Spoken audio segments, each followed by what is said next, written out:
أعوذ بالله من الشيطان الرجيم بسم الله الرحمن الرحيم السلام عليكم ورحمة الله وبركاته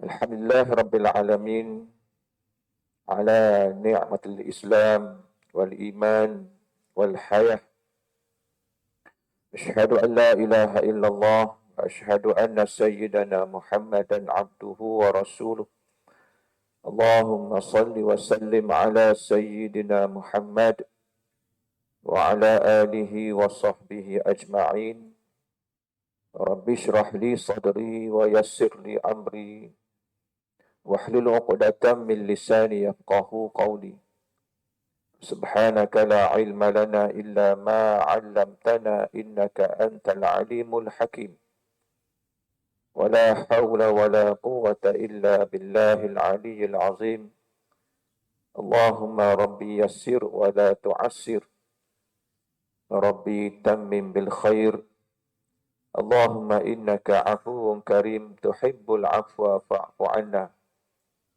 اللهم إنا نسألك علما نافعا وعملا متقبلا ورزقا حلالا طيبا أما بعد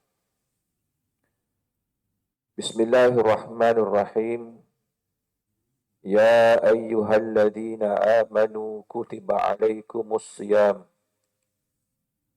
كما كتب على الذين من قبلكم لعلكم تتقون عن عبد الله بن عمرو أن رسول الله صلى الله عليه وسلم قال الصيام والقرآن يشفعان للعبد يوم القيامة يقول الصيام أي ربي منعته الطعام والشهوات بالنهار فشفعني فيه ويقول القرآن منعته النوم بالليل فشفعني فيه قال فيشفعان. Allah Subhanahu wa taala bersabda dalam surah Al-Baqarah ayat 183 yang bermaksud berbunyi, wahai orang-orang yang beriman, difardukan ke atas kamu berpuasa sebagaimana telah difardukan kepada umat terdahulu, moga-moga kamu beroleh ketakwaan. Dan Nabi sallallahu alaihi wasallam bersabda, puasa dan Al-Quran akan memberi syafaat kepada hamba, yakni orang yang berpuasa dan juga yang sentiasa baca Quran di hari kiamat nanti. Puasa akan datang kepada Allah berkata, wahai Allah, sungguhnya aku telah menahan hamba-Mu ini daripada makan, minum dan perkara syahwat pada siang hari. Maka terimalah syafaatku kepadanya. Manakala Al-Quran pula akan berkata, wahai Tuhan, sungguhnya aku telah menahan hamba-Mu ini daripada tidur di malam hari. Maka terimalah syafaatku kepadanya. Baginda sallallahu alaihi wasallam bersabda, maka Allah pun menerima kedua-dua syafaat tersebut. Yang saya hormati Tuan Pengerusi Majlis, selaku pengerusi Masjid Kampung Sungai Suri, para imam, Bilal, Siak, dan juga jawatan kuasa masjid, para asatizah, hadirin hadirat, sahabat-sahabat subuh dan juga tetamu Ramadan yang diberkati oleh Allah Subhanahu wa taala sekalian. Alhamdulillah, syukur kehadirat Allah Subhanahu wa taala pada pagi ini dapat bersama kita lagi dalam kuliah subuh bulanan kita dalam membincangkan kitab Bimbingan Mukminin yang merangkumi ilmu tentang ketauhidan kita kepada Allah Subhanahu wa taala, tentang ibadah kita kepada Allah Subhanahu wa taala, dan juga tentang adab kita kepada Allah Subhanahu wa taala, yang hasil ringkasan daripada kitab Ihya Ulumuddin. Semoga dengan bacaan kitab ini, kita berusaha untuk menambahkan sedikit sebanyak ilmu pengetahuan kita untuk kita mendekati Allah Subhanahu Wa Taala, dan itulah matlamat kita. Hidup kita ini untuk mencari dan juga mendekatkan diri pada Allah Subhanahu Wa Taala. Untuk kita pulang nanti pada Allah Subhanahu Wa Taala, kita dah rasa puas hati. Bagaimana Allah maklumkan, irji'i ila rabbiki radiyatan mardiyah. Pulanglah kepada aku, kata Allah, dalam keadaan kamu dah puas hati dan aku pun puas hati. Maka nak memuaskan hati macam mana? Itu persoalan dia. Nah, kita hidup ni tuan-tuan, nak puaskan hati orang ni payah. Nah, hatta pasangan masing-masing pun nak puaskan dia, hati dia dan perasaan dia, walaupun dah kahwin berpuluh-puluh tahun. Dah sukar. Tapi itulah usaha kita. Selagi mana boleh, kita usaha untuk memuaskan hati. Memang kita tak mampu nak bagi 100%. At least sekurang-kurangnya kita ada usaha ke arah itu. Lebih-lebih lagi pada Allah Subhanahu Wa Taala. Ini hadirin dikasihi Allah Subhanahu Wa Taala. Baik. Jadi insya-Allah pada pagi ini kita akan teruskan lagi lah perbincangan kitab kita, kitab bimbingan mukminin ini. Masih lagi dalam lingkungan tentang ibadah, bab fiqh.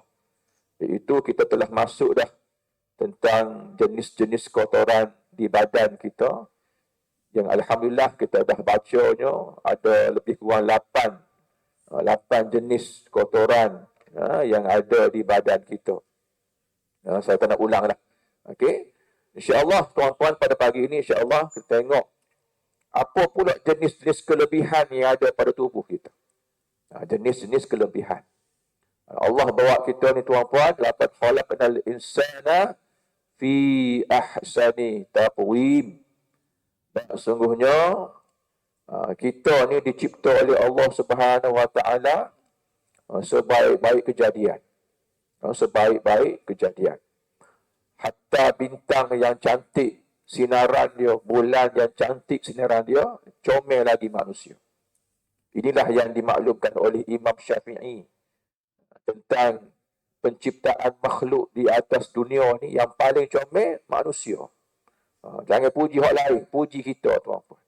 Puji kita kenapa? Inilah antara dalil dia.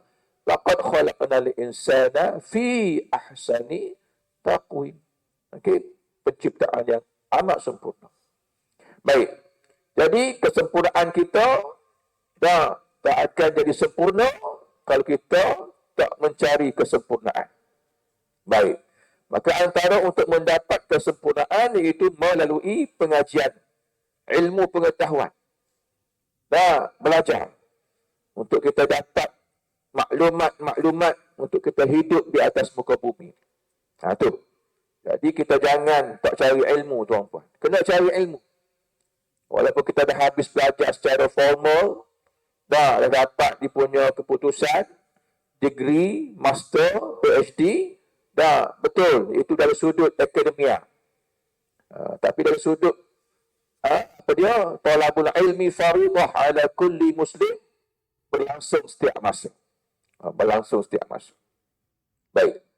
Jadi sebelum kita pergi pada tajuk, saya nak maklum kupasan sedikit tentang ayat tadilah yang saya baca dan juga hadis yang saya bacakan sebagai mukaddimah lah. Kita sentuh sikitlah tentang Ramadan ni untuk sama-sama kita peringat agar Ramadan ini kita gomo sungguh-sungguh. Gomo. Puluh sungguh-sungguh. Sebab dia ni tetamu tahunan kita. Yang datang hanya setahun sekali. Jadi kita raikan hormat dia dengan betul-betul tuan-puan. Baik. Matlamat puasa ni tuan-puan, itulah yang Allah maklumkan tadi pada ayat yang 183. Matlamat itu matlamat kita. Kenapa puasa ni untuk kita, specialnya untuk kita, kenapa itu matlamat dia? Apa dia? La'allakum tattaqun. Ni puncak dia. Untuk kita jadi orang yang takut pada Allah. Takwa ni kalau orang lelaki lah tiap-tiap minggu dengar. Orang perempuan, orang lelaki ni tiap-tiap minggu dengar takwa. nasihat takwa, seruan takwa. Ittaqullaha haqqa tuqatih. Nah, wala tamutunna illa wa antum muslimun. Bertakwalah kamu bersungguh-sungguh. Dan jangan kamu mati melainkan kamu itu muslim. Ini seruan takwa wajib rukun kepada khatib kena wayak. Tak wayak takwa tu tak sah. Nak wayak hanya kekuatan bersungguhnya kena wayak. Jadi hadirin dikasih Allah Subhanahu Wa Taala. Maka maqasid puasa, matlamat puasa, tujuan puasa ialah takwa. Tahap yang paling tinggilah hierarki kita sebagai hamba Allah, takwa ni tahap tinggi, paling tinggi. Paling tinggi tu apa? Nah, kalau tahap ulama ni, dia ada tahap-tahap dia juga. Yang paling tingginya apa dia? Kalau bukan Nabi lah, dipanggil mujtahid mutlak. Mujtahid mutlak. Mujtahid mutlak ni contoh seperti dia, macam 4 imam tu lah. Imam Hanafi, Imam Malik, Imam Syafi'i, Imam Ahmad bin Hanbal. Nah, ini antara ulama yang dipanggil tahap mujtahid mutlak. Kita anggap Imam Ghazali itu hebat dah, Imam Nawawi. Tapi dia bukan tahap mujtahid mutlak. Lebih kepada mujtahid, Allahumma salli ala Muhammad. Saya ingat dah, dia tahap dia. Okey, mujtahid madhab. Okey, tapi mujtahid mutlak ni, bila mana dia ni boleh mengeluarkan hukum hakam. Baca Quran tanpa rujuk apa-apa kitab dia lain. Dia boleh kupas. Dia boleh keluarkan, istimbatkan hukum hakam, pengajaran daripada apa yang dia baca. Secara directly. Tak perlu rujuk pada mana-mana kitab. Kita nak keluarkan hukum hakam, kena rujuk kitab. Tengok kitab tu, tengok kitab ni dah, barulah kita himpunkan, keluarkan satu khulasah. Tapi mereka ni Allah Ta'ala bagi kehebatan. Jadi tuan-puan, takwa ni tahap yang paling tinggi.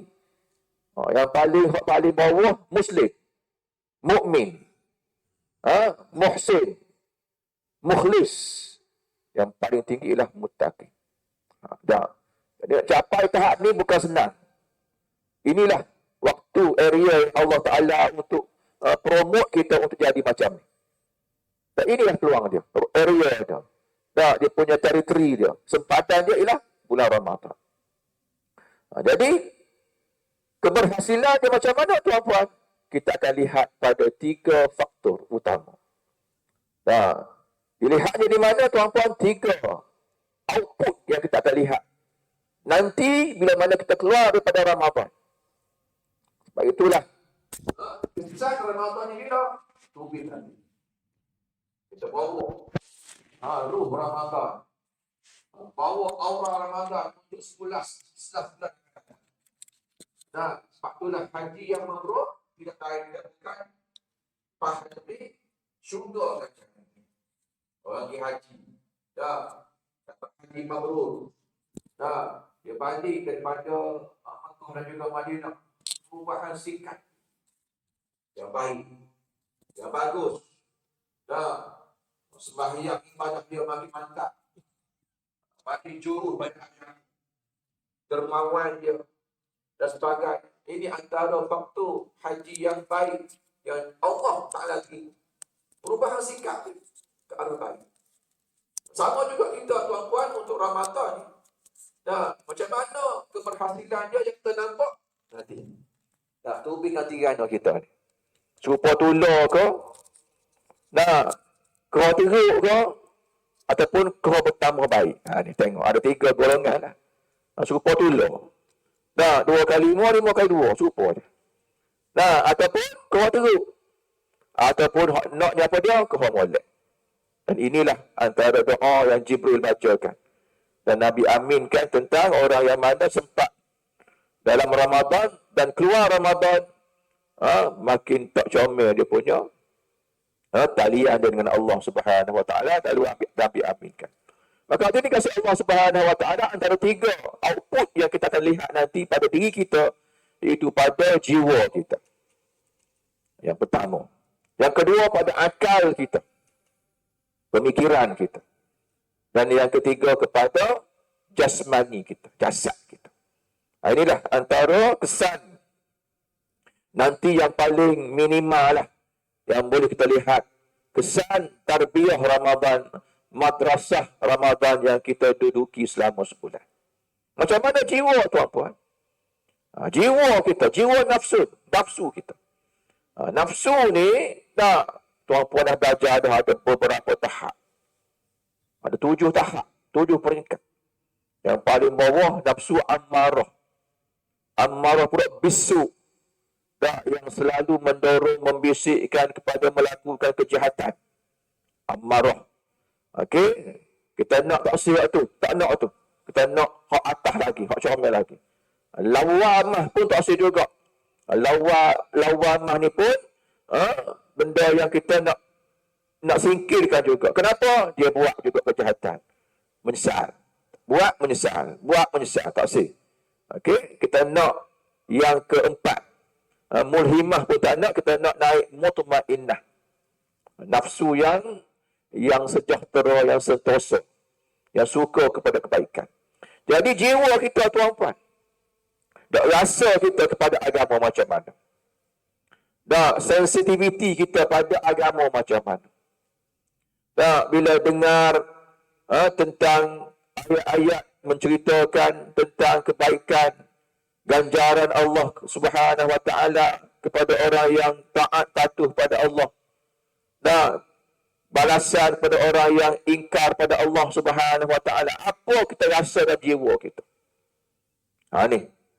Dan ulama salafus salih dan juga khalaf, bila mana mereka baca hadis Nabi, mereka baca ayat-ayat Al-Quran sampai menangis. Ya ustaz, dia ulama ustaz. Ya betul. Jadi dengan mereka kita nak ambil perbandingan tuan-tuan. Untuk kita langkah makin tinggi. Jangan banding dengan orang bawah kita. Bab agama ni kena ambil banding atas. Jangan banding siapa atas dan bawah.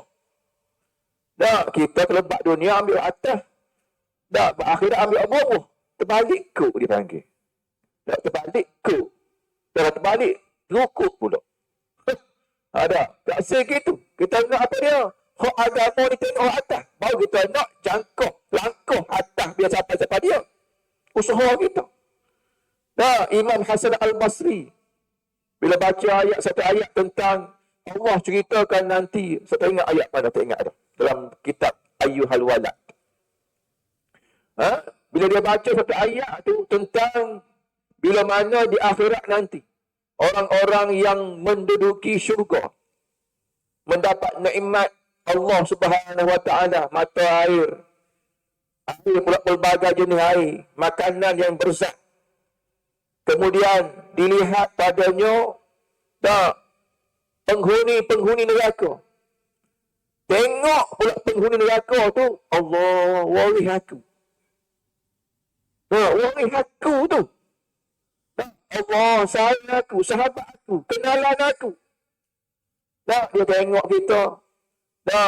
Putih rata. Minta air, tuan-tuan. Nak minta air. Setitik air. Nak minta air. Kita nak bagi, tuan-tuan. Tapi tak boleh bagi. Tak boleh bagi. Kita tengok siannya dia. Sayang aku. Waris aku. Nak beri air dia. Tak boleh bagi. Dengar ayat tu, Imam Hasan Al-Basri pengsan. Pengsan. Tengok jiwa dia. Kekuatan jiwa dia. Sebab tu bila ada jiwa agama ni tuan-tuan, dia ada sensitiviti pada agama. Ada rasa nak jaga agama ni. Kalau kita tak mampu nak buat secara fizikal, kita buat dengan hati kita. Biar rasa ada orang untuk kita nak jaga agama. Bila tengok man ra'a munkaran falyughayyirhu biyadi fa illam yastati' fa bilisani fa illam yastati' fa biqalbi fa zalika adhaful iman. Bila mu tengok sesuatu kemungkaran yang berlaku, ada kuasa tegah dengan kuasa kamu. Tangan yadun itu perumpamaan. Pergi katuk dah. Jangan katuk lah. Tengok apa kita ada kuasa, tuan-puan. Kita ada kuasa apa dia? Tak ada kuasa. Nah, buat dengan kuasa kita. Nah, hidup nak katuk selalu. Jangan. Jangan. Nah, kalau bering macam Saidina Omar tak apa. Nah, hidup. Nah, pekong pas susut tangan. Tak say gitu. Kita nak pekong tunjuk tangan. Ha, pekong tunjuk tangan. Bukan pekong susut tangan. Tak say. Gentleman. Dah. Okey? Tu. Tak mampu dengan mulut. Nah, kita ada nak tegur, nak royak tu. Yalah, kekuatan juga. Tuan-puan, ada anak ni. Anak pula, anak ui jasa pada kita pula. Tiap-tiap bulan 400, 500. Nah, anak ni perangai tak molek sikit. Nak tegur, takut 400 hilang sebulan. Nah, nak tegur, takut 400 tak ada, lesak. Tak sebab mulut tegur. Tak boleh kena kuat. Sebab anak kita. 400 tu dengan azab neraka, lagi teruk azab neraka, tuan-tuan. Jiwa kita. Dan juga tak mampu lagi dengan hati kita. Ni. Fazalika adhaful iman. Itulah lemah-lemah iman. Takkan kita, tuan-puan, umur makin meningkat. Iman super tula je. Tak, kena makin meningkatlah juga. Jadi, nak ayatnya pada jiwa kita. Ada sensitiviti pada agama. Kita nak gitu, tuan-puan. Okey. Yang kedua, akan terjemuh pada akal kita. Yang mana pemikiran kita baik-baik. Bagus-bagus. Dan pemikiran yang kreatif ke arah kebaikan untuk nak menjaga agama. Jadi, akal ni, tuan-puan, alat untuk kita fikir. Ingat. Tempat untuk kita fikir, alat dia ialah akal. Menjaga akal. Sebab itu kalau tuan-puan tengok dalam fiqh ataupun tentang Allahumma salli ala sayyidina Muhammad tentang maqasid syar'iyah. Nah, apa dia tujuan? Kenapa ada syarak ni, ada hukum hakam. Ada 5 tunjang utama. Antaranya nak jaga akal. Tak jadi kita mikir benda-benda yang tak molek. Nah, tak baik. Benda-benda yang boleh merosakkan diri kita, merosakkan komuniti kita, merosakkan agama terlebihnya. Nah, dengan izm, pemikiran, falsafah yang menyongsangkan, memesongkan. Tapi fikir secara sejenak, logik akal pula. Nah, jadi antaranya banyaklah. Tentang hukum hakam yang melampaui daripada logik akal. Jadi akal kita ni nak jaga, tuan-tuan. Sebab itu, cara nak ambil, nak jaga akal, ialah dengan macam mana? Dengan mencari ilmu. Tu, tak lain tak bukan. Jadi lepas Ramadan, kita nak pada ilmu kebaikan. Nak ilmu untuk kita jadikan ilmu itu panduan dalam beribadahnya kita pada Allah Subhanahu Wa Taala. Tak, makin juru kita. Bacaan Quran kita, makin kita cari kebaikan-kebaikan. Berusaha. Nah, dulu kita baca, tadarus baca je. Kita usaha dengan tadarus juga, kita tadabbur. Nah, ambil faham, ambil erti tentang bacaan yang kita baca tu. Ni penting, tuan-puan. Tak penting untuk kita nak faham. Ya, kita bukannya orang Arab, tapi kita boleh usaha. Nak 1000 daya, tak nak 1000 dalih. Okey? Dan juga jasmani kita. Nah, memang puasa letih, tuan-puan. Puasa itu letih. Nah, letih, tak makan, tak ada ring pagi. Nah, tapi ingat ayat Quran Allah ayat yuridullahu bikumul yusra wala yuridu bikumul usra. Dan Allah menghendaki pada kamu itu kemudahan. Allah tak si pada kamu kepayahan. Ingat, susah sebentar ya, tuan-puan. Susah sebentar ya. InsyaAllah, kita yakin pada Allah. Kita puasa sungguh-sungguh. InsyaAllah, puasa akan bagi syafaat kepada kita nanti di akhirat nanti. Baik, jadi itu sedikit tentang bab puasa lah. Baik, itu moga-moga ada sedikit. Biar momentum puasa ni sentiasa ada dia punya energi dia, tuan-tuan. Baik, walaupun hari ini dah hari yang ke-13 tu. Tapi energi dia tu masih lagi kuat. Okey, kita nak sampai penghujung Ramadan. Baik. Kita masuk pengajian kita sedikit. Jenis-jenis kelebihan di badan. Okey, badan kita ada kelebihan, tuan-puan. Kelebihan macam mana? Tengok macam mana tuan kita huraikan kelebihan itu. Adapun jenis-jenis kelebihan atau yang tumbuh di badan itu ada 8 macam. Tak bermaksud perkara yang tumbuh di badan kita. Apa dia? Bulu. Ni ada 8 tempat. Okey, yang pertama rambut kepala. Jadi hak botok tu tak ada kelebihan. Mana ada rambut tu ada kelebihan, tuan-tuan. Okey, boleh dicukur botok bagi orang yang menginginkan kebersihan kepalanya. Dan boleh juga dipendekkan tetapi dengan memakai minyak dan menyisirnya secara teratur. Allah Ta'ala wi rezeki kita ada rambut. Jaga molek. Tu je nak ayatnya. Tak tengok. Ni pun nak ajar aku Ustaz. Yo. Dak Islam pakai ajar nak urus negara. Memang dia ajar. Tapi nak urus diri pun Islam ajar. Sekecil-kecil bagai sampai sebesar-besar pengurusan Islam ajar aku. Al-yawma akmaltu lakum dinakum wa atmamtu alaikum ni'mati wa raditu lakumul Islam Madinah. Tu, ayat-ayat tu. Islam ni complete, perfect. Daripada sekecil-kecil bagai sampai sebesar-besar. Baik. Jadi rambut kita ni jaga molek. Nabi Muhammad SAW setiap kali nak tubik rumah dia akan menyisir rambut dia. Dia akan meminyakkan rambut dia. Nabi ni seorang yang handsome. Jadi handsome ni sunnah Rasulullah SAW. Ingat. Jangan selebeh. Ustaz, Allah, pandai-pandai lah. Ustaz dulu boleh muda-muda. Lah ni anak 5 cucu 14 dah. Biasa. Tak, macam gitu tuan-puan. Seolah-olah ni, handsome ni tak nak cari jodoh je. Tak. Handsome ni pakaian kita sampai bila-bila. Hatta nak mati, ataupun mati esok-esok pun, tak. Tukar kapal ni akan menghandsomekan kita. Sampai tahap kapan kita diterik. Tak dirapi dengan secomel-comelnya. Kenapa? Kita bangkit esok-esok kita akan royak proud, bangga dengan comel telitinya kain kapan kita yang dibuat oleh tukang kapan. Tengok sampai tak tu tuan. Kalau handsome ataupun perapian ini tak ditekankan, royak walk lah. Ikut dia begitu lah. Keduk walk panggil.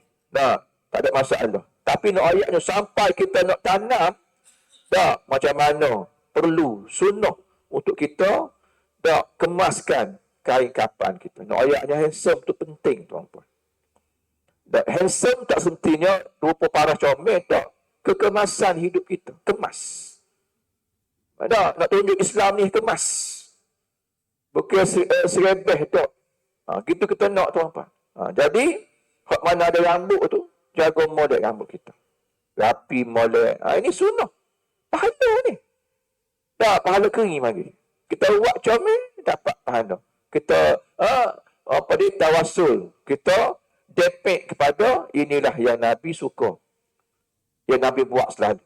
Okey, ni antara. Tak nanti kita nak derma tuan-puan. Kalau ada kemampuan silalah, tapi nak ayatnya. Islam ni tahap tu pun boleh markah. Boleh markah. Tu. Dan kita esok-esok. Ni pun markah juga. Tengok. Sebab tu Allah Maha Pemurah. Allah Maha Pemurah. Okey, baik. Jadi itu, tuan-puan. Yang kedua misal. Disunatkan memotong misai yang panjang melebihi bibir dan boleh membiarkan hujungnya melebar ke kanan atau ke kiri. Misal kita ni tolonglah trim molek. Ni dok minai tertarik putih sini. Allahu Akbar. Tengok nyemalah dia ni. Makan kari gula kambing kat minyak habis sini. Jadi nyemah nampak tuan-tuan. Islam tak suruh kita nyemah gitu. Okey, Islam nak kita ni handsome. Okey, misal tolong trim. Ni sampai ke lubang hidung masuk ni. Okey, tolong trim. Dah, muslimat pun tolong bagi bagi nasihat sikit. Jadi fashion designer kepada lelaki kita. Abang tu misal tu. Dah, kuk hilir ada, kuk hulu ada. Dah, tolong trim molek sikit. Dah, kalau hak misal lah. Okey, trim dia molek. Okey. Yang ketiga, bulu ketiak. Disunatkan membuangnya paling kurang setiap 40 hari sekali. Ataupun lebih awal lagi dari itu. Okey, tu. Bulu tiak kita tuan-tuan. Okey, tolong nipiskan, trimkan, buangkan. Okey, 40 hari sekali. Okey, tukar. Ni bucu rambut kau apa dia dah laku apa bulu tiak tuan-tuan. Panjang laju. Okey, bulu sipu. Okey. Yang keempat, bulu kemaluan. Disunatkan membuangnya dengan dicukur ataupun dengan kapur paling kurang. Okey. Setiap 40 hari sekali. Ataupun lebih cepat lagi dari itu. Okey, bulu kemaluan kita. Buang. Okey. Duk paak situ, bangga bang. Okey. Tahu paak tuan-puan? Tahu paak? Bahasa Kelantan hulu legeh ya mungkin. Paak ni suatu kongkongan. Kalau tuan-puan pernah main bedil kecil-kecil dulu dengan ubat kabak. Kabak tu, ubat kabak tu. Okey. Saya pernah main pakai purung kelapa. Nyok purung tu, kita buat lubang sikit atas. Kabak tu kita letak atas tanah. Kita korek lubang sikitlah. Tubuh air. Ubah air. Lubuh air, dia akan jadi wak. Wukuk dengan, bukan nak suruh tiru dah, ni pengalaman dulu. Wukuk dengan purung tu, jadi wak tu akan keluar. Kita pun ambil dia punya, apa ni, sumbu dia, jauh, bila jangan dekat. Tok, tok. Tengok. Jadi paaknya tu dia punya kompres. Dok bau dia punya wak, gas dia kompres itu. Sebab tu kita itulah kami paak. Itulah. Punca kuasa mana ayat paak tu Allah Taala alam. Apa begitulah. Sanad dia gitu je. Hamba tak tahu. Dan ni hadis mutawatir panggil. Okey, baik. Yang kelima, kuku. Memotongnya adalah sunat sebabkan memang bodoh sekali kelihatannya bila terlalu panjang. Tambahan pula akan banyak sekali kotoran-kotoran yang berkumpul padanya. Dalam cara memotong kuku tidak ada diriwayatkan yang sahih dari Nabi sallallahu alaihi wasallam. Ada riwayat potong hok manis dulu, alik kiri, pahagi kanan, lapas sini, tak ada. Secara riwayat yang tu tak ada. Potonglah tuan-puan. Cuma orang tua dulu riwayat jangan potong tengah malam tu je. Potong waktu malam. Kenapa? Takut terkacik isi. Pasal dulu gelap. Jadi dia suka potong kuku tengah malam. Dan bila potong kuku, terlebih sikit, pak, kena isi. Oh, sakit ni tuan-puan. Lalu tak apa dah, ada spotlight bubur tu, tak apa, tak masalah. Itu dia punya, bermaksudnya tidak ada secara khasnya jari mana dahulu di start untuk dipotong. Silalah tuan-puan. Yang pentingnya, pendek. Tapi sekarang itulah. Ayatnya dunia sekarang ni dah terbalik daripada sunnah Nabi SAW yang mana orang suka simpan kuku panjang. Banyak kemudaratan dia muslimat. Yang saya tengoklah dia punya spesifikasi tak betul, pomen motor. Pomen kereta yang mana simpan kuku panjang. Bayangkan tuan-puan. Dia duk buat hijau tu terkepit kuku dia kan agak-agak. Safety tu tak safety tu tuan-puan. Jadi macam juga tukang rambut sebagainya. Kuku panjang. Jadi kita tengok pun gerung. Gerung tuan-puan. Kuku panjang ni tak lain tak bukan hantu je tuan-puan. Orang tu hantu je. Kalau dulu ke hantu mak lampir tu. Gitu je hantu kuku panjang ni. Manusia hak normal tak sipil kuku panjang. Tapi apa kita ambil sifat hantu tu untuk diri kita tuan-puan. Itu masalah kita. Dan itulah yang akan dibawa oleh falsafah yang tak betul. Islam ni tunjuk betul dah. Tapi, tengok. Itu dah. Tak, kita suka tak betul. Siapa juga pakai cincin. Tak, cincin ni comel. Perhiasan jari kita. Sila pakai, comel. Dan jari dia dari manis. Manis dan anak ni. Dua ni. Tapi lah ni trend lah ni pakai cincin sini. Dan telunjuk ni. Saya banyak kali tegur pada saya. Ni sunnah mana awak ambil ni? Cuba bagi saya sunnah mana awak ambil ni. Ni bukan sunnah, ni pondok lagi ni. Pakai sini tuan-tuan. Pakai sini. Fashion hak tak betul. Jadi inilah perkara tuan-tuan. Sebab itulah man ra'a minkum munkaran. Walaupun benda tu tak ada apa-apa kesan pun, tapi walhal Nabi dah ajar tu. Dan ajaran Nabi ni perfect. Jadi apa kita ambil orang lain? Itu masalah kita sekarang. Apa dia? Kita suka kontra dengan hak molek. Dan itulah falsafah barat, falsafah orang kufar untuk nak berlawan dengan orang Islam. Walau Islam ni comel tuan-tuan. Islam ni adil. Islam jaga semua. Bukan orang Islam saja, orang bukan Islam pun Islam jaga. Dan Islam tak menganjurkan judi. Dan Islam tak menganjurkan minum arak. Okey? Tapi itu jugalah yang mereka nak.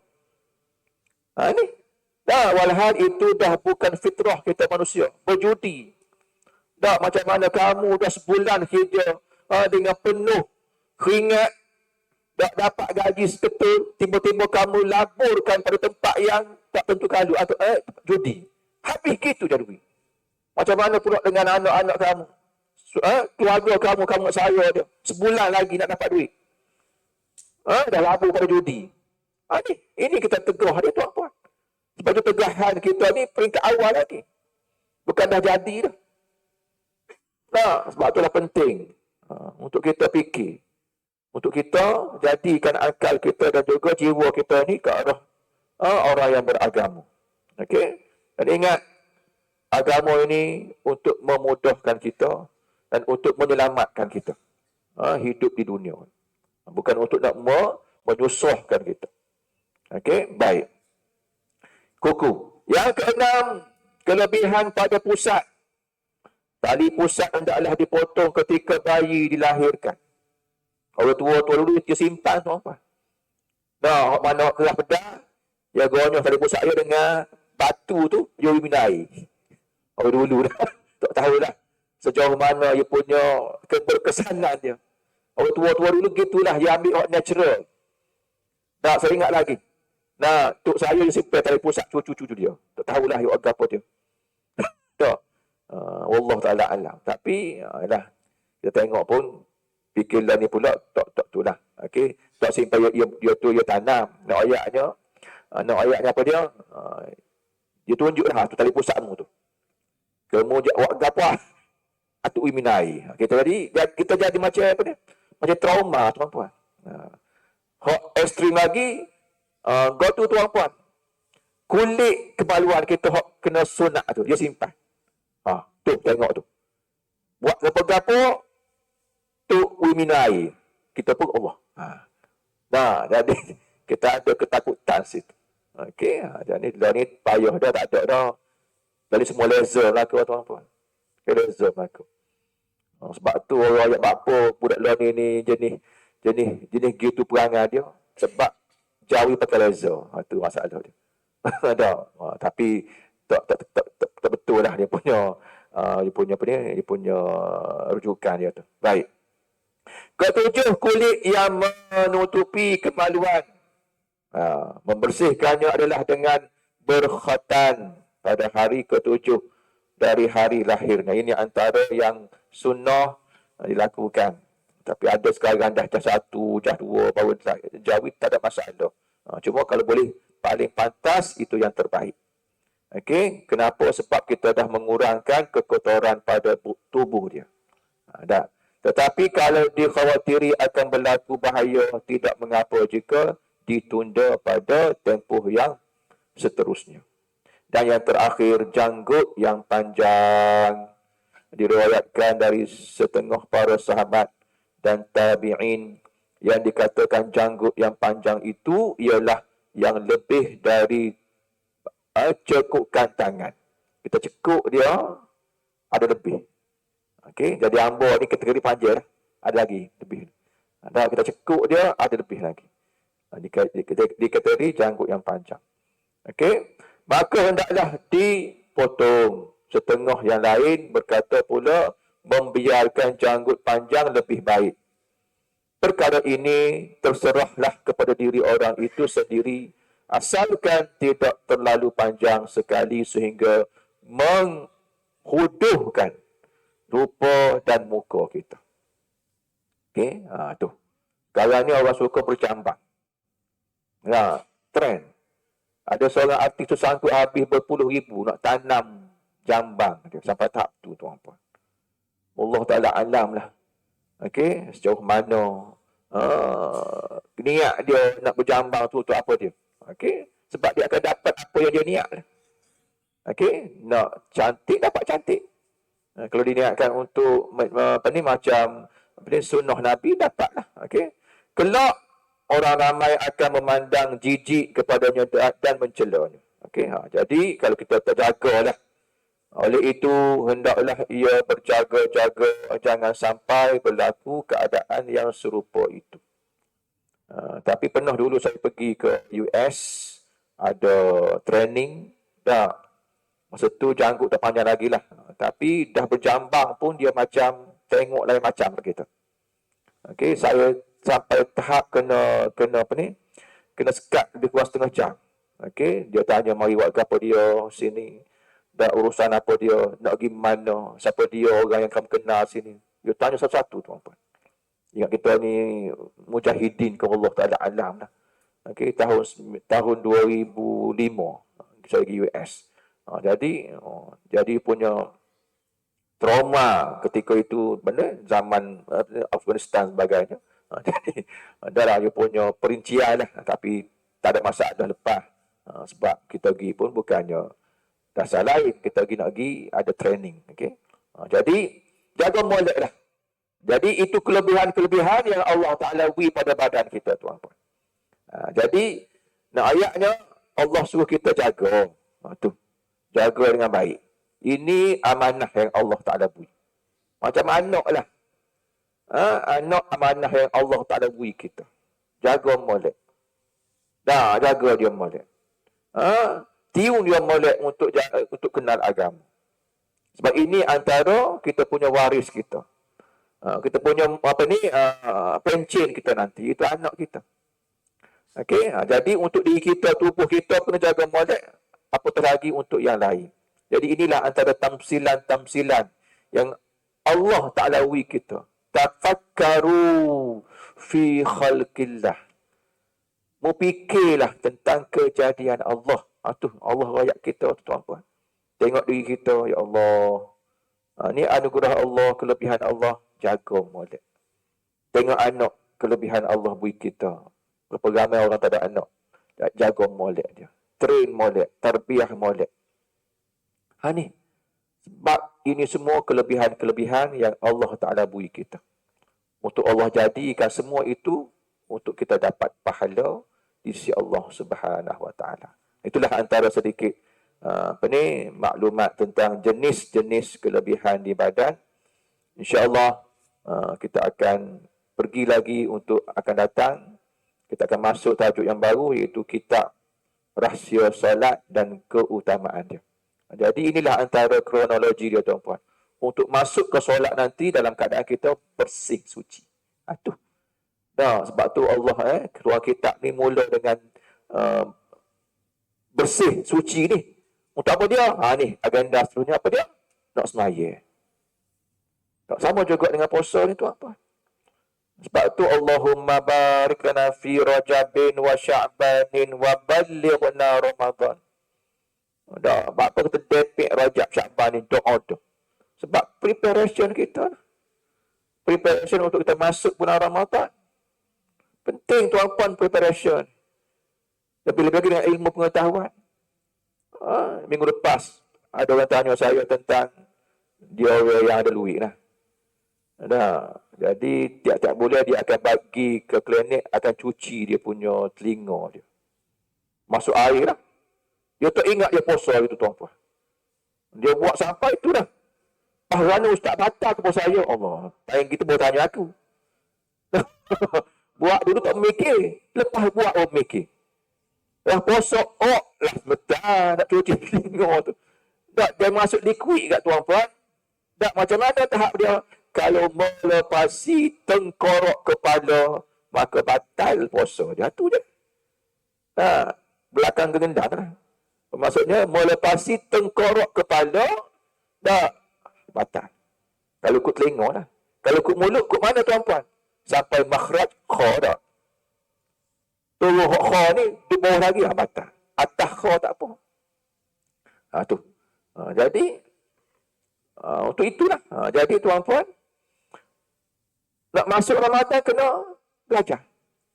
Minta pada Allah Subhanahu Wa Taala. Mari ada kuliah di Duha. Buka puasa awal. Dia ambil time tiuman 7.11. Kata ustaz, batal kau duk. Allah lah. Bakpo tak teliti molek, tengok. Kau pernah ustaz kan ni lapal lajuk kau tak ala. Tak apa tak ambil kundasan. Tak sabuh lagi lah. Senang kira lah tengok. Ni sikit-sikit lagi ni. 4 minit jadi. Kita apa sebuah salah tu. Tak. Jadi, buat kan tu dah. Tak. Sebab itu dalam satu hadis, dan Nabi raya, Allah akan tengok kita ni di hujung kita gana. Itu dah monitoring Allah Subhanahu Wa Taala. Hujung kita gana. Husnul khatimah kau su'ul khatimah. La ilaha illallah kau tak ada. Ni. Dah, Allah nak tengok kita nanti di penghujung kita. Jadi bayangkan, kita puasa daripada pukul 6. Dah, jaga mulut tiba-tiba, hak ngujung kita jaga mulut. Kan agak-agak. Saja tuan-tuan. Itu kita rusing. Dia cari agar ada khilaf. Ada khilaf boleh membenarkan.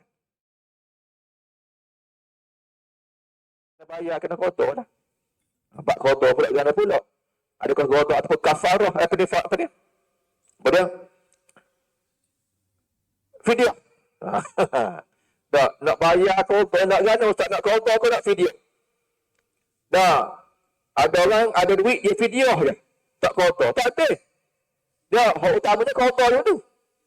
Dah, dia suka ambil hak senang untuk dia. Dah, kadang-kadang gitu, dia siap molek sekabulkan. Sakit dia pun sakit, hak tak boleh memudaratkan tubuh dia kalau dia puasa. Dia boleh kotor tu apa. Tapi dia tak sel, dia ada duit, dia bayar video.